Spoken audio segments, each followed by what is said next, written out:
Let's talk about bones, specifically primate bones. We all have them, but what do they do for us? That's what we aim to address in this video.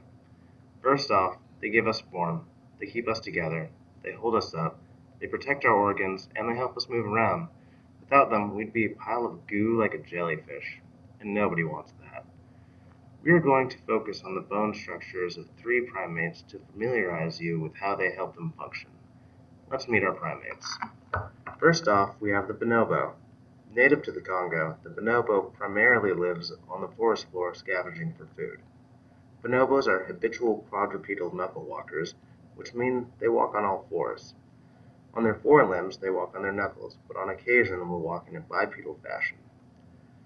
To facilitate their quadrupedal nature, bonobos have developed long finger bones, which allows them to curl up and apply more weight to their hands.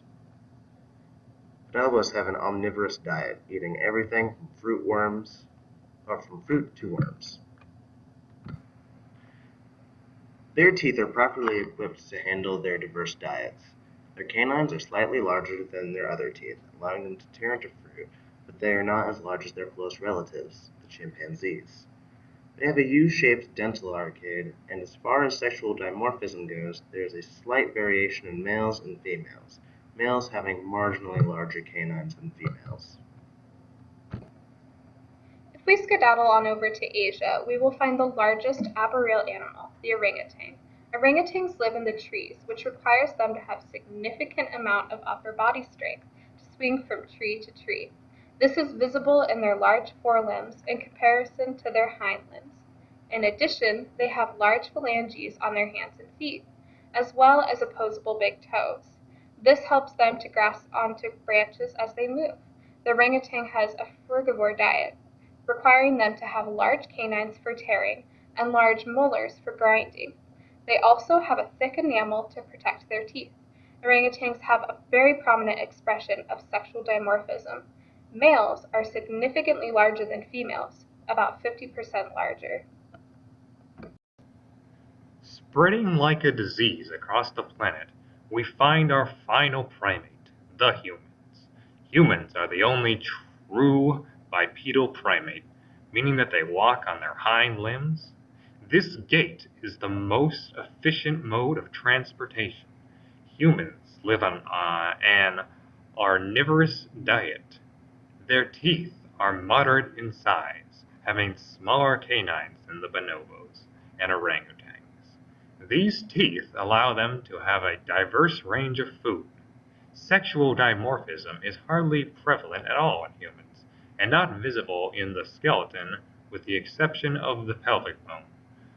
All of these primates have the same bones, though the proportions of said bones alter to assist their locomotive pattern.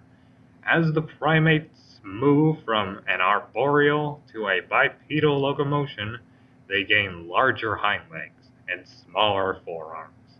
All 3 of these primates have 32 teeth. However, the shape of the jaw is different.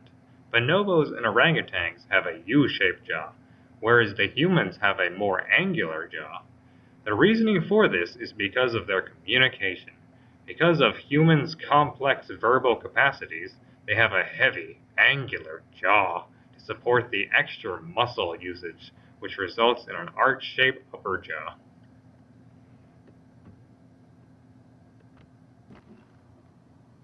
Humans are the only primates with a chin, which has no evolutionary advantage.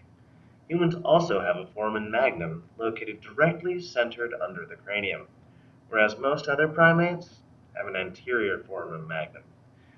This adaptation happened in order to make us walk bipedally more efficiently. Another thing that humans have that other primates don't is a forehead. Isn't that neat? Now that you have learned about the skeleton anatomy of humans, bonobos, and orangutans, you now have the knowledge to do our activity on Wednesday.